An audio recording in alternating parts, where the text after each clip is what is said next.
lettre m'a été remise en main propre, m'informant de la démission d'un adjoint et d'un conseiller municipal délégué à 10 mois des élections. Je ne ferai pas de commentaire.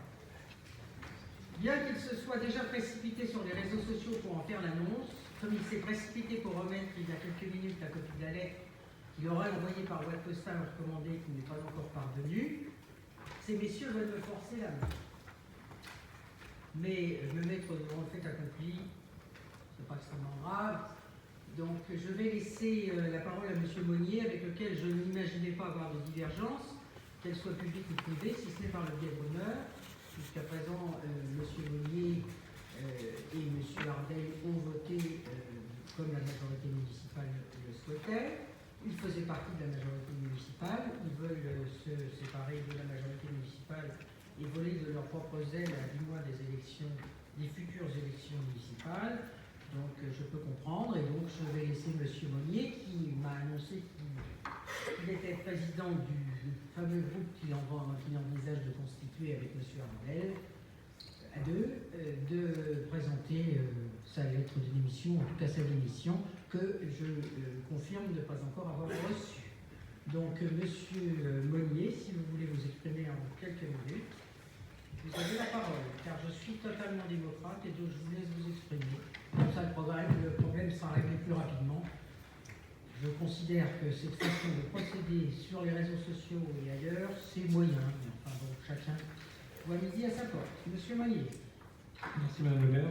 Et effectivement, je salue votre esprit démocratique de me laisser la parole, qui nous évite effectivement de devoir nous exprimer sur d'autres supports. Donc, je vais vous faire une déclaration.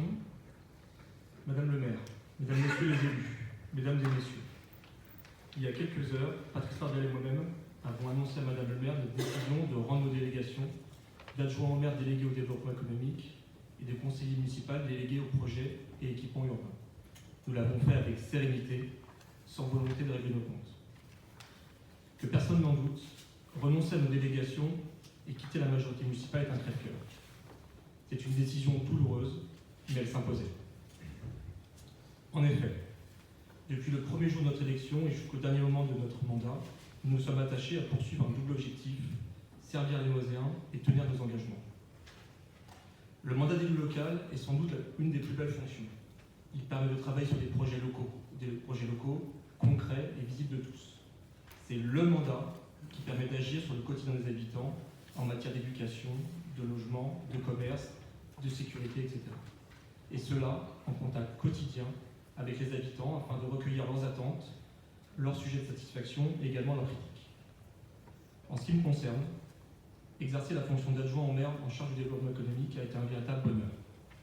J'ai rencontré des femmes et des hommes formidables, remplis d'idées novatrices, ayant envie d'entreprendre et l'ambition de réussir un projet, non seulement pour eux-mêmes, mais également pour leur ville. Et quelle satisfaction, quelques mois plus tard, de voir le résultat de cet accompagnement et les emplois créés. Noisy-le-Grand est une ville en profonde mutation, avec de très nombreux projets urbains en cours ou à venir. Ces élus, nous, avons la très lourde responsabilité de façonner la ville de demain. Or, chacun le sait bien, en matière d'urbanisme, toute erreur se paye pendant des décennies. Tout, je dis bien tout, doit donc être fait dans ce domaine pour ne pas commettre d'erreur. Le 20 septembre 2015, comment peut-on oublier cette date, notre élection a généré un immense espoir, nourri notamment par l'envie d'un profond changement en matière d'urbanisme. Les Noiséens avaient alors le sentiment que tout allait trop vite, que les projets immobiliers se multipliaient sur la ville et qu'au final, la municipalité d'alors en oubliait l'essentiel, la qualité de vie des habitants. À 33 voix près, les Noiséens nous ont accordé leur confiance afin que nous mettions en application les programmes et tout particulièrement que nous réduisions le rythme et la densité des projets de construction. Nous nous étions engagés à investir en priorité dans l'amélioration du cadre de vie et mettre fin à ce que beaucoup dans cette ville rejetaient, le bétonnage. Patrice et moi ne pensons être ni des utopistes, ni des idéalistes. Nous avons chacun un parcours professionnel, lui bien plus long que moi, et nous savons que gérer une collectivité et conduire le changement sont une affaire d'effort, de conviction, mais aussi de compromis. Mais il y a des choses que nous ne pouvons pas accepter. Il y a quelques jours, nous nous sommes rendus à l'évidence. Nous ne sommes plus en phase avec les projets de construction intensive décidés par Mme le maire et nous ne changer les situations de l'intérieur. Pour toute décision de rupture, il faut un élément déclencheur. Il y a quelques semaines, Madame le maire a informé les élus de la majorité de son intention de céder à un promoteur un terrain municipal de 8800 m², situé avenue du Montfort, à côté du McDonald's, afin d'y construire 64 logements. N'a jamais été envisagé, ce dossier n'a jamais été évoqué au conseil municipal, il n'a jamais été envisagé, donc vous ne pouvez pas aborder ce sujet. Un nouveau projet de logement sur une des dernières parcelles de la ville encore disponible. Quelques élus ont manifesté leur désaccord en considérant que cette parcelle avait vocation à accueillir des équipements publics ou à permettre l'implantation d'entreprises créatrices d'emplois.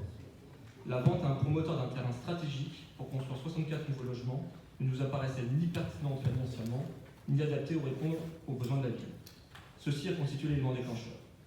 Pour nous, c'est clair, le quartier sud, Montfort, Richardet, Ivry, comme d'autres quartiers de la ville, manque cruellement d'équipements publics, crèches, écoles, gymnases, salles de réunion, collèges. Affecter cette parcelle à la construction de nouveaux logements est une erreur. Nous ne pouvons soutenir ce projet, nous ne pouvons l'assumer devant le Moselle. Pendant de longs mois, avec d'autres élus de la majorité, nous avions pourtant tenté de faire changer les choses de l'intérieur. Nous avons fait part en interne de nos désaccords face à la multiplication des projets de construction de logements qui génèrent une progression, à notre sens, trop rapide du nombre d'habitants, sans succès. Aujourd'hui, en quittant la majorité municipale, nous actons dans notre échec à faire évoluer les choses de l'intérieur. Nous espérons que notre départ contribuera à une prise de conscience et à un retour à la ligne sur laquelle nous avons été élus, mettre fin au bétonnage et améliorer le cadre de vie. Ainsi, sans ressentiment ni rancœur, nous créons ce jour un groupe dénommé Tenir nos engagements, situé en dehors de la majorité municipale, mais sans pour autant nous considérer comme un groupe d'opposition, car en réalité, nous soutenons toujours les engagements pris pendant la campagne de 2015. Nous saluons nos collègues de la majorité, avec qui nous espérons garder contact. Nous remercions également les agents de la ville, qui réalisent ici un travail formidable et contribuent quotidiennement à la qualité de vie des Noiséens. Je vous remercie.